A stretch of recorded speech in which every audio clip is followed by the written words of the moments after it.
Hello, I'm Justine Brown. Welcome back to my bookshelf. Please do subscribe if you haven't already. Today we're talking about the Cavalier court culture of Charles I and his queen. The 2004 BBC series Charles II, The Power and the Passion, features Diana Rigg as the king's mother, the French princess Henrietta Maria. The Queen Mother has lived through the English Civil Wars, the shocking execution of her husband, Charles I, and a decade of exile. The Stuarts having been restored at last following the collapse of the Protectorate, the royal widow returns to England. We are presented with a stock character Catholic, gloomy, foreign, bigoted, and nagging her son to reunite England with Rome. This is the Henrietta Maria of English Civil War propaganda. Henrietta Maria was indeed an ardent Catholic, but her main concern was the well-being of the English Catholic minority. Promoting their interests had been her official role, a key feature of her original marriage contract. It was also her mission conferred upon her by Pope Urban VIII. The English families who remained loyal to the old religion following the Tudor break with Rome were known as recusants for their refusal to attend Anglican services. According to Hilaire Belloc's estimate, English Catholics made up about 1/7 of the population in the 1600s.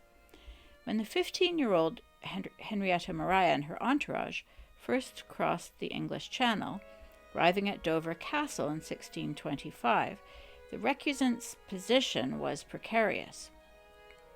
While her husband remained in power, their lot improved thanks to her intercessions.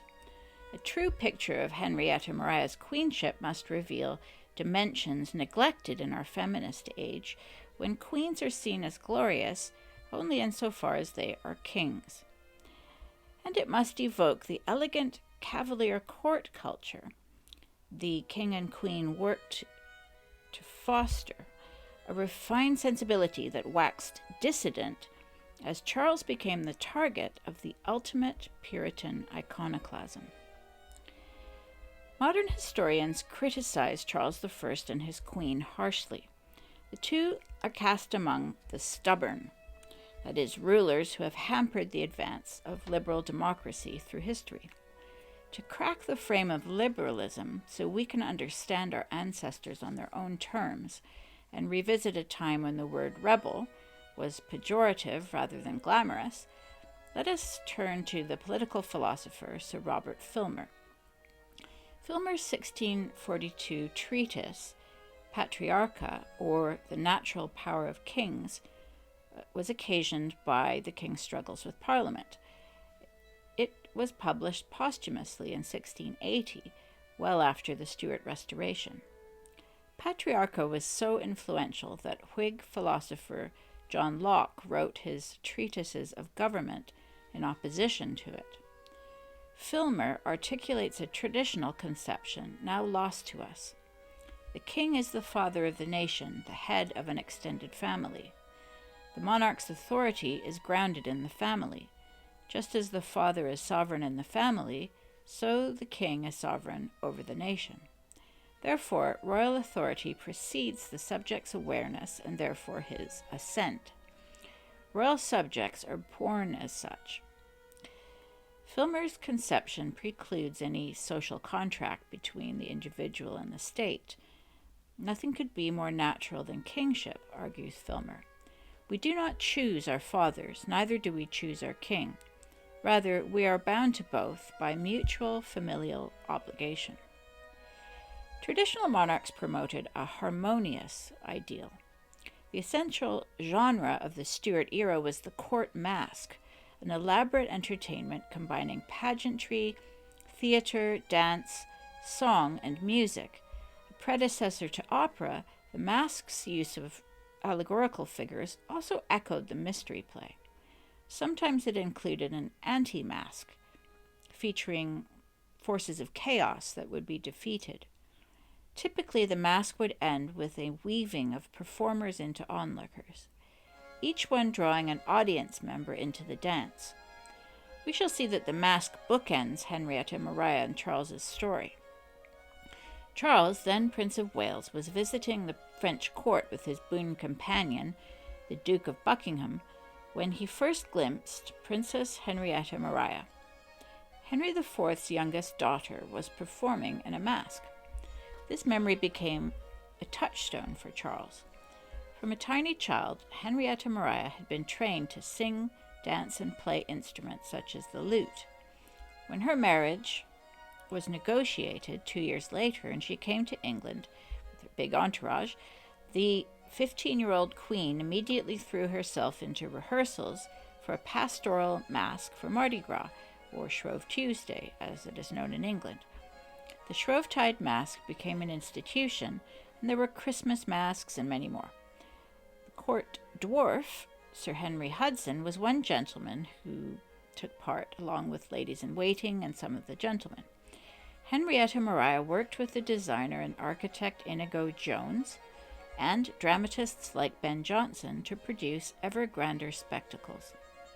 Princesses were made for reifying national alliances, reconciling kingdoms with their very beings. Similarly, the masque set the tone, radiating harmonious patterns through the body politic. Puritans, however, were allergic to the monarchy's aesthetic. It wasn't long before Henrietta Maria's splendid court masques began to irritate them. The Queen, being a devout Catholic, was never their favorite person. Swiftly, she became their bête noire.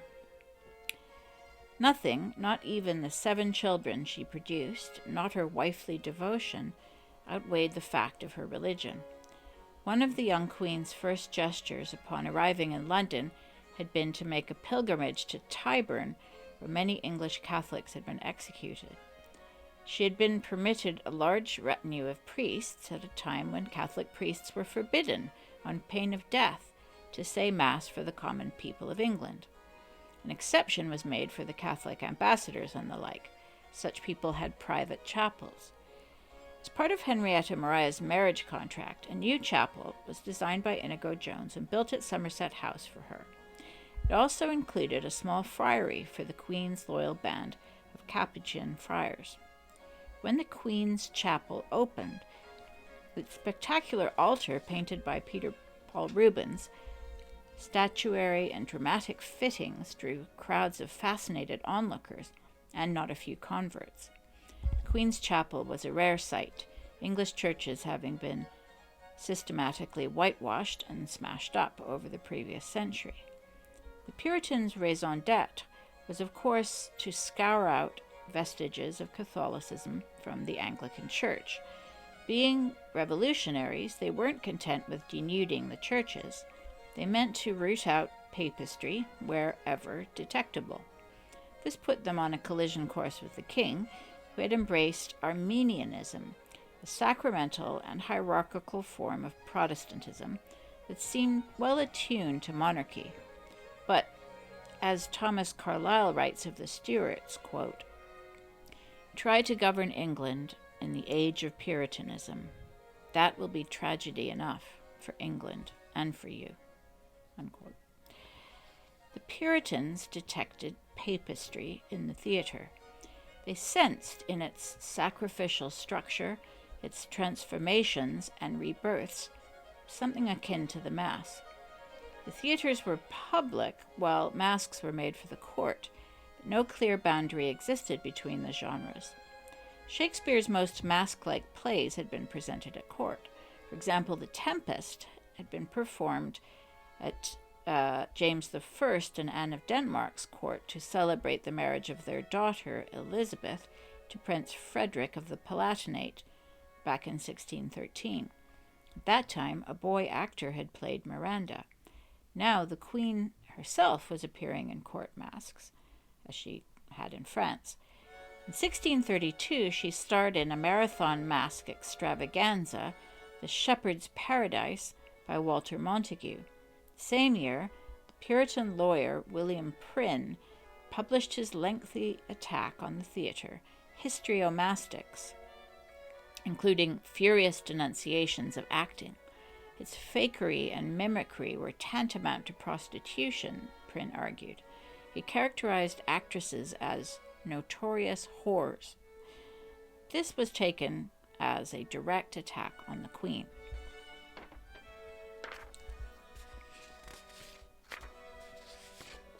Whether or not William Prynne intended to reference the Queen is debated. He himself always denied it, but the Queen's masking was so well known, so notorious among Puritans, that his denials are unconvincing. In any case, the book was whipping up public opinion against her.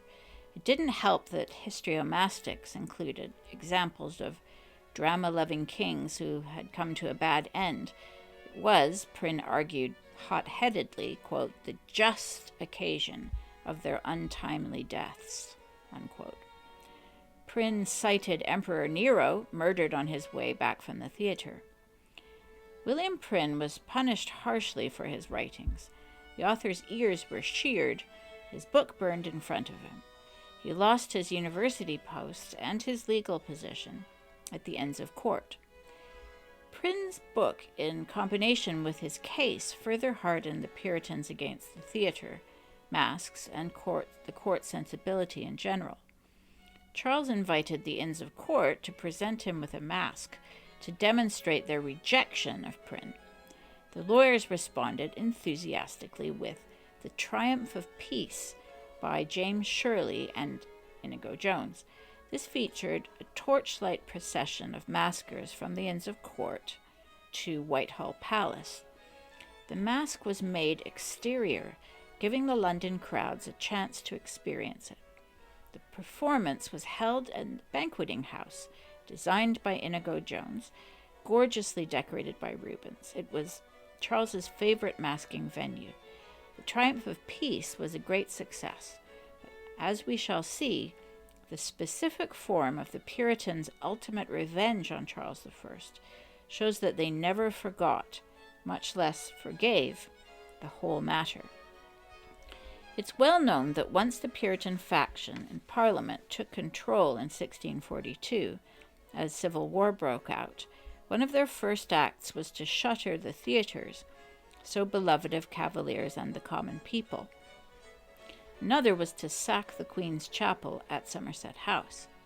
Iconoclastic Roundheads burnt the fittings, stabbed a pike through the Rubens altarpiece, and threw it into the Thames. Fortunately, the Queen herself was safe in Oxford, where the royal court had been installed. Charles later persuaded her to go to France so she could not be captured, which would have rendered him helpless.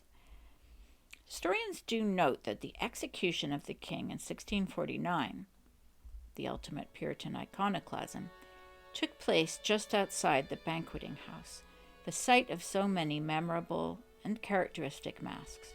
What's less well known is that the execution inverted the Triumph of Peace.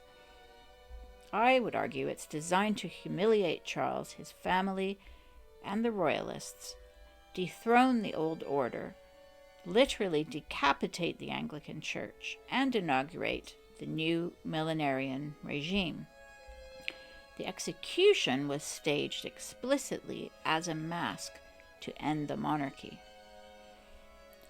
Before he was beheaded, Charles was led very pointedly through the banqueting house. Its painted panels depicting the glory days of the Stuart dynasty made for a bitter contrast. From there, the prisoner king passed onto the scaffold stage to stand before an audience of his subjects. From a contemporary account, we learned that, quote, the scaffold was hung round with black and the floor covered with black, and the axe and the block in the middle of the scaffold, unquote. The executioner, his assistant, were not just masked. They also wore wigs and stayed silent throughout to protect their identities. In his calm and lucid final address, Charles made note of this, quote, who they are, God knows. I do not desire to know. God forgive them, unquote. The king touched on Parliament's rallying cry, liberty, reminding us of the classical formulation that true liberty springs from harmonious order. Charles's graceful demeanor on January 30th, 1649, allowed him to steal the show. The king was reborn as a martyr, the only martyr specific to Anglicanism. He was buried in St. George's Chapel, Windsor Castle. Henrietta Maria wrote, quote, "I have lost a king, a husband, and a friend. His loss I can never sufficiently mourn," unquote. She would wear black for the rest of her life, personifying the old order. 10 days after his death, an extraordinary book appeared entitled Icon Basilicae, the King's Portrait. Purported to be written by Charles himself, it accounts for his decisions in the English Civil Wars and explains why he preferred to die rather than be sovereign in name only, the puppet of a rebellious parliament, the dismantled church. More than one person has taken credit for the book, but it was clearly based upon the king's personal papers. Icon Basilicae was a huge hit despite the Commonwealth regime, going into 36 editions in 1649 alone. So mourning jewelry, portrait miniature rings and pendants was widely produced. The king's portrait had so many admirers that among the common people that Parliament commissioned the poet John Milton to write a satirical counterblast. Predictably entitled Iconoclastes, Portrait Breaker, this effort failed to dim the martyr's appeal. In 1657, the year of Oliver Cromwell's death, Icon Basilicae was set to verse and music and performed as a kind of psalm cycle. It was dissident Cavalier culture at its finest, the kind of thing that kept the Stuart flame lit through the chilly dark night of the 1650s. It's some comfort that Henrietta Maria lived to see the dawn. Thank you for listening. I hope you enjoyed it. Please like and share if you did, and I welcome your comments below.